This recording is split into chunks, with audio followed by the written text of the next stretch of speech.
बिस्मिल्लाहिर्रहमानिर्रहीम, अस्सलाम वालेकुम। मैं हूं जफर इकबाल और आप लोग देख रहे हैं family YouTube channel Zafar Iqbal official. मैं इस वक्त मंदिर महला के पास जहां पर मंदिर है, यहाँ पर दरियापुंज के किनारे इस वक्त मौजूद हूँ। और यहाँ आज दिन के वक्त एक वाक़या हुआ है, तकरीबन 1:30 बजे का वाक़या। और एक यहाँ पर बच्चा दरियापुंज में डूब गया है। तो उस हवाले से यहाँ पर मेरे पास नवीद वेलफेयर फाउंडेशन के चेयरमैन जनाब करामत हैदरी साहब मौजूद हैं। आज हम इनसे बात करेंगे ये जो आज का हादसा हुआ, इस हवाले से हमारे साथ ही रहिएगा। मेरे चैनल को सब्सक्राइब करें और इसको शेयर करें। तो इंशाल्लाह आज का जो मेरा व्लॉग है ये कोयली में एक हादसे के हवाले से है। तो अभी करामत हैदरी साहब से मैं बात करूंगा इस हवाले। यहाँ पर मैंने भी आपको बताया कि आज दिन के वक्त एक हादसा हुआ है जिसमें एक बच्चा यहाँ पर दरियापुंज में डूब गया है। तो यहाँ पर हर साल हादसा होते हैं, तो यहाँ पर भी आज का जो हादसा, इस हवाले से हम अस्सलाम वालेकुम करामत साहब। वालेकुम सलाम जी, बहुत मेहरबानी। आप यहाँ इंतहाई खतरनाक जगह है जिस जगह आप जफर साहब यहाँ पहुँचे हैं। ये तकरीबन 1:30 या 2 बजे के दरमियान शेख बरादरी का एक बच्चा था जिसकी उम्र तकरीबन 11 से 12 साल हो सकती है। और ये बच्चा यहाँ से थोड़ी सी दूर, यानी समझ लें कि 150 मीटर ऊपर जो है ये गुसल कर रहा था और ये लहरों की नज़र हो गया। इस वक्त जो है ना कोटली शहर में नवीद वेलफेयर फाउंडेशन के साथ हमारे यासर मालिक साहब हैं, लाइफ लाइन वाले, रेस्क्यू 1122, यानी जो अदारे प्रैक्टिकली काम करते हैं वो यहाँ मौजूद है। इंशाल्लाह हम अपनी पूरी कोशिश करेंगे कि इस बच्चे की बॉडी जल्द से जल्द मिल जाए। एक बात ध्यान में रखें कि ये बच्चा कहीं डूबा नहीं है, ये यानी लहरों की नजर हो गया है। जब भी कोई बच्चा या कोई डेड बॉडी लहरों की नजर होती है तो वो मखसूस जगह से नहीं मिलती है, फिर वो कहीं दूर से जाकर मिलती है। इसलिए हमारी सर्च जो है वो तो जारी है और कोशिश करेंगे कि जिस जगह तक उसकी निशानदेही हुई है कि यहाँ तक ये बच्चा नजर आया उस जगह को तलाश कर रहे हैं। अभी हमारे जो है ना रेस्क्यू 112 वालों के बोट भी हम मंगवा रहे हैं, लाइफ लाइन वालों की एम्बुलेंस भी आ चुकी है। हम पूरी कोशिश करेंगे इंशाल्लाह इस बॉडी को जल्द से जल्द तलाश करने में कामयाब हो जाए। ये इंतहाई गरीब फैमिली है जिसका ये बच्चा है। हमारी पूरी कोशिश होगी कि अल्लाह ताला हमें कामयाबी अता फरमाए। और मैं सुनने वालों से ये कहूँगा कि हमारे लिए दुआ करें कि इस बच्चे की बॉडी को जल्द से जल्द तलाश करने में कामयाबी है। अच्छा करामत साहब, आप कोशिश तो कर रहे हैं, आप लोग बता रहे हैं यहाँ पर और बहुत सारे जो तंजीमें वो काम कर रही हैं।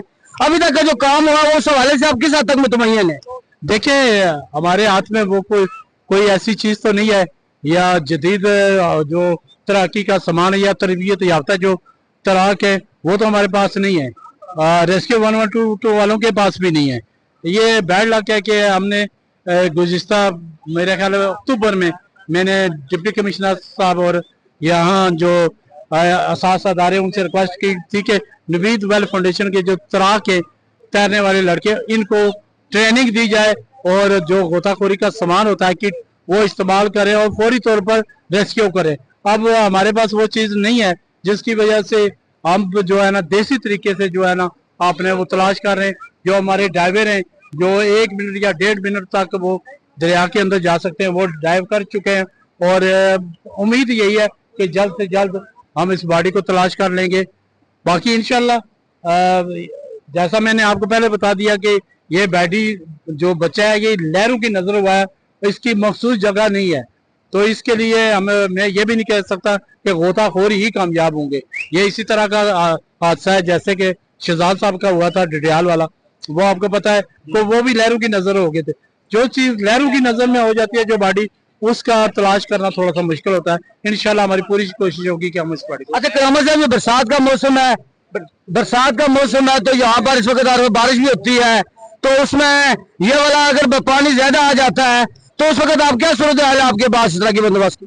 देखिए हंगामी हालात के लिए गवर्नमेंट का एक प्लान मौजूद होता है, उस पर अमल करते हैं। लेकिन है कि फाउंडेशन जो एनजीओज हैं वो उनके पास उस तरह के वसाइल नहीं है, लेकिन जो वसाइल हैं उनको बरकरार लाते हैं और उस पर अमल दरामद करते हैं।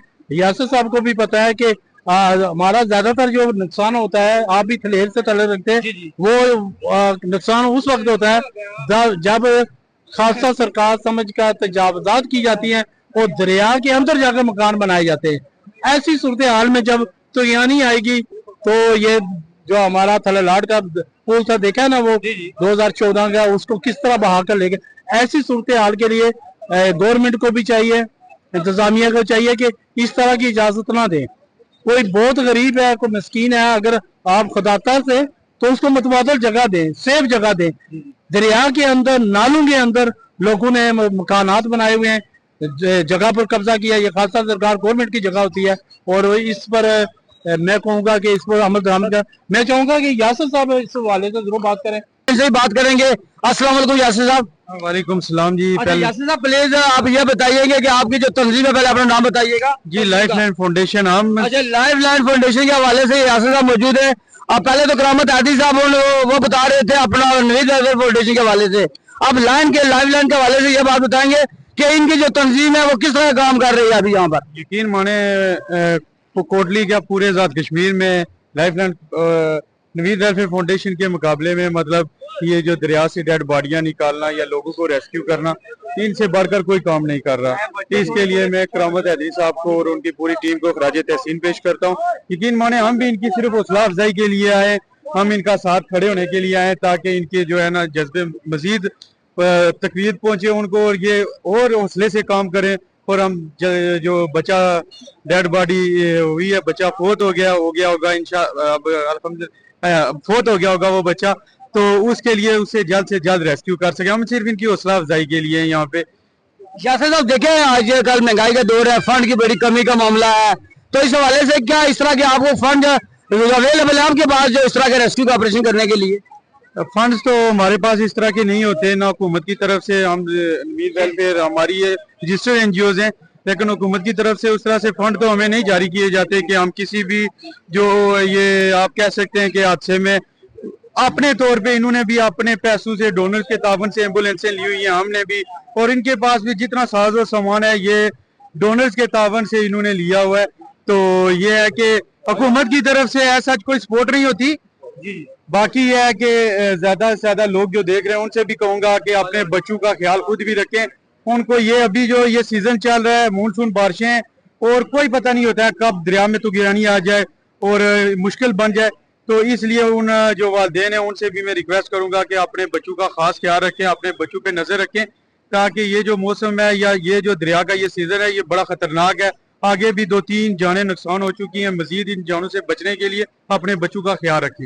ये थे जी यासिर साहब हमारे पास लाइफलाइन फाउंडेशन के हवाले से, और वो यही पैगाम दे रहे हैं कि ये बरसात का मौसम है, इसमें दरिया में पानी ज्यादा होती है, तूफानी होती है, इसलिए हमें लोगों को भी केयर करनी चाहिए और अपने बच्चों को बहुत केयरफुल अभी इस मौसम में रहना चाहिए। तो हमारे साथ ही रहिएगा, हम इंशाल्लाह आज के जो हादसा इसके हवाले से आपको मजीद अपडेट देंगे। यहाँ पर मैंने अभी आपको बताया कि दरियापुंज में यहाँ पर पहले भी बेशुमार हादसा हुए हैं, तो यहाँ पर आज दिन के वक्त भी एक हादसा हुआ है जिसमें एक बच्चा डूब गया है। तो इसमें मैंने अभी आपको नवीद वेलफेयर फाउंडेशन के जो चेयरमैन है करामत हैदरी, उनसे बात की और यहाँ पर जो लाइफलाइन फाउंडेशन के चेयरमैन है यासिर साहब, उनसे ही बात की हो। तो अभी जो आपके सामने यहाँ पर देखे नवीद वेलफेयर फाउंडेशन और दूसरी जो एनजीओ जो यहाँ पर रेस्क्यू का ऑपरेशन किए हुए हैं, तो भी आप लोग सामने देखे, यहाँ पर मेरा कैमरामैन आपको दिखाएंगे ये जो इस वक्त रेस्क्यू का ऑपरेशन किया जा रहा है। तो भी आप लोग सामने देखे, यहाँ पर इस वक्त जो इस बच्चे की डेड बॉडी को तलाश करने के लिए पूरी कोशिश हो रही है। और अभी आप लोग सामने देखे यहाँ पर, तो आपके सामने यहाँ पर इस वक्त देखे तो यहाँ पर ये बहुत ही खतरनाक किसी की जगह है। यहाँ पर पानी बहुत गहरा है और बहुत तेज पानी की लहर है, लेकिन इसके बावजूद भी ये लोग अपनी पूरी कोशिश और हिम्मत के साथ यहाँ पर रेस्क्यू का ऑपरेशन कर रहे हैं। अभी आप लोगों के सामने देखें तो पूरी कोशिश हो रही है इस बच्चे को यहाँ से उसकी बाद डेड बॉडी तलाश करने के लिए।